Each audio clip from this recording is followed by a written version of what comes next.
ভেনেজুয়েলার president Nicolas মাদুরোকে আটক করতে যুক্তরাষ্ট্রের সামরিক অভিযান নিয়ে নতুন তথ্য সামনে এসেছে। হোয়াইট হাউসের প্রেস সেক্রেটারি কারলিন লেভিট সামাজিক যোগাযোগ মাধ্যম এক্সে একজন নিরাপত্তারক্ষীর বর্ণনা শেয়ার করেছেন।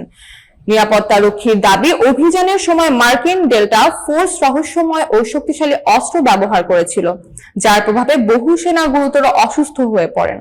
তিনি বলেন, আমরা সংখ্যায় অনেক বেশি ছিলাম, কিন্তু কোনো সুযোগই পাইনি। তারা অবিশ্বাস্য নিখুঁত ও ক্ষিপ্রতার সঙ্গে হামলা চালাচ্ছিল। তিনি এই ঘটনাকে নির্মম হত্যাযজ্ঞ হিসেবে উল্লেখ করেছেন।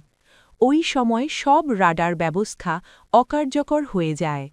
আকাশে একের পর এক ড্রোন দেখা যায় এবং কিছুক্ষণ পর ৮টি হেলিকপ্টার এসে এলাকায় অবতরণ করে। প্রায় ২০ জন মার্কিন সেনা নামানো হয়। প্রত্যক্ষদর্শীর দাবি, তাদের কাছে এমন প্রযুক্তি ছিল যা আগে কখনো দেখেননি। এই অভিযানের পুরো ঘটনার প্রেক্ষাপটে সেনাদের ওপর আঘাতের পরিমাণ, ব্যবহৃত প্রযুক্তি ও অস্ত্র সম্পর্কে এখনও স্পষ্ট তথ্য নেই। যুক্তরাষ্ট্র সরকার আনুষ্ঠানিকভাবে রহস্যময় অস্ত্র ব্যবহারের বিষয়টি স্বীকার বা অস্বীকার করেনি।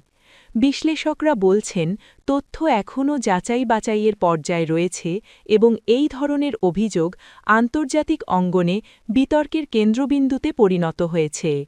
সতর্ক বিশ্লেষকরা মনে করেন, এই অভিযান শুধু ভেনেজুয়েলার অভ্যন্তরীণ নিরাপত্তা ও রাজনৈতিক পরিস্থিতিকেই প্রভাবিত করছে না, বরং এটি আন্তর্জাতিক সম্পর্ক এবং যুক্তরাষ্ট্রের সামরিক কৌশলের ওপরও প্রভাব ফেলতে পারে।